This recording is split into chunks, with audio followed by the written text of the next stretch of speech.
जय श्री राम, जय बागेश्वर धाम, जय गुरु कृपा। आज हम अध्याय 7वें के 20वें श्लोक से भगवत गीता शुरू करेंगे। सांवरे को दिल में बसा कर तो देखो, एक बार वृंदावन आकर तो देखो। जय श्री राम। उन भोग कामनाओं से हरे गए ज्ञान वाले अपनी प्रकृति के बस होकर अन्य देवताओं की उन नियमों में स्थित होकर शरण ग्रहण करते हैं। जो भक्त जिस तनु को श्रद्धा के साथ पूजना चाहता है, उसकी उस श्रद्धा को मैं ही अचल स्थिर कर देता हूँ। वह भक्त उस श्रद्धा से युक्त होकर उस देवता रूप भगवान के शरीर की आराधना करता है और उससे उन भोगों को प्राप्त करता है जो मेरे ही द्वारा नियत किए हुए हैं। परंतु उन अल्प बुद्धि वालों का वह फल अंत वाला होता है। देवताओं की पूजा करने वाले देवताओं को प्राप्त होते हैं और मेरे भक्त मुझको ही पाते हैं। बुद्धिहीन लोग मेरे सर्वोत्तम अविनाशी परम भाव को न जानकर ऐसा मानते हैं कि यह पहले अप्रकट था, अब प्रकट हुआ है।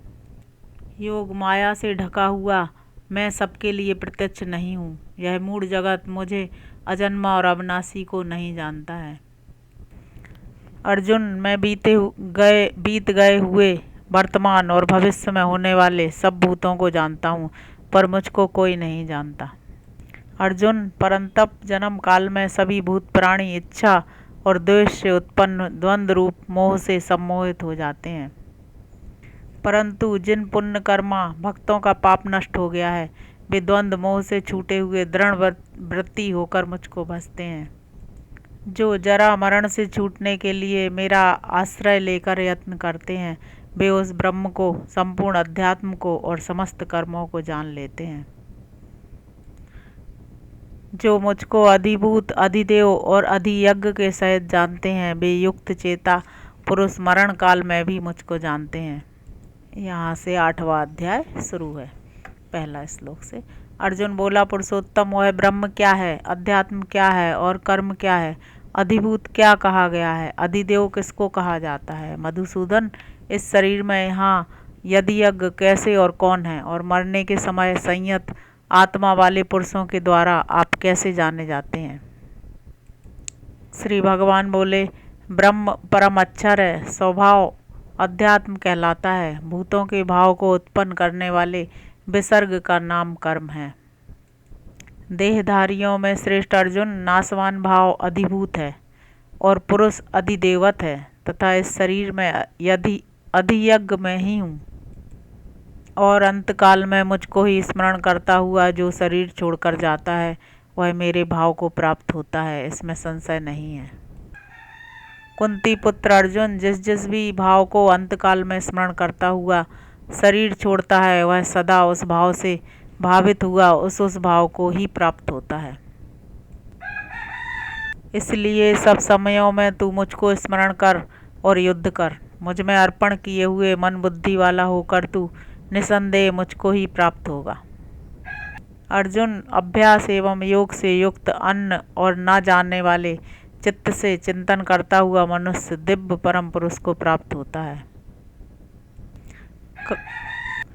कभी पुरातन अनुशासन करने वाले, सूक्ष्म से सूक्ष्मतर, सबके धाता, अचिंत्य स्वरूप और अंधकार से परे सूर्य के समान वर्ण वाले परमेश्वर का जो मनुष्य मरने के समय भक्ति से युक्त योग बल द्वारा अचल किए हुए मन से दोनों भ्रक्टियों के बीच में प्राण को अच्छी तरह स्थित करके स्मरण करता है, वह उस दिव्य परम पुरुष को प्राप्त होता है।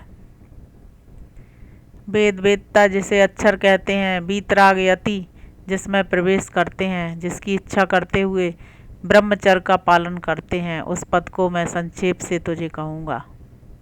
समस्त द्वारों को रोककर मन का हृदय में निरोध करके योग धारणा में स्थित होकर अपने प्राणों को मस्तक में ठहराकर ओम, इस एक अक्षर ब्रह्म का उच्चारण करता हुआ और मुझे स्मरण करता हुआ जो शरीर छोड़कर जाता है, वह परम गति को प्राप्त होता है।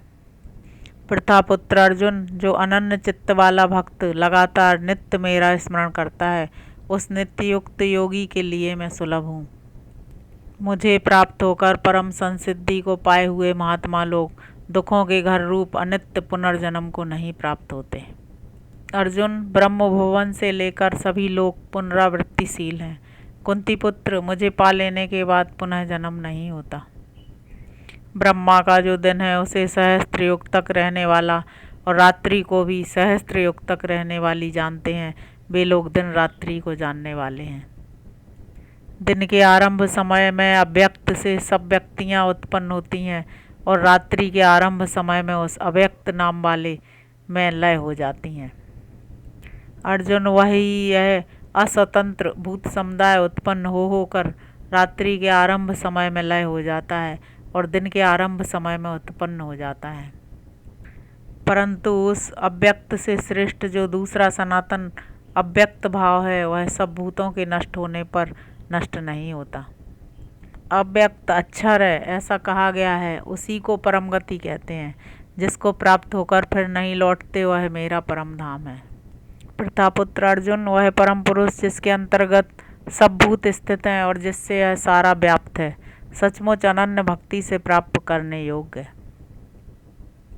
भरत श्रेष्ठ अर्जुन, जिस काल में गए हुए योगी लोग अनावृत्ति को और आवृत्ति को प्राप्त होते हैं उस काल को अब मैं तुझे कहता हूँ।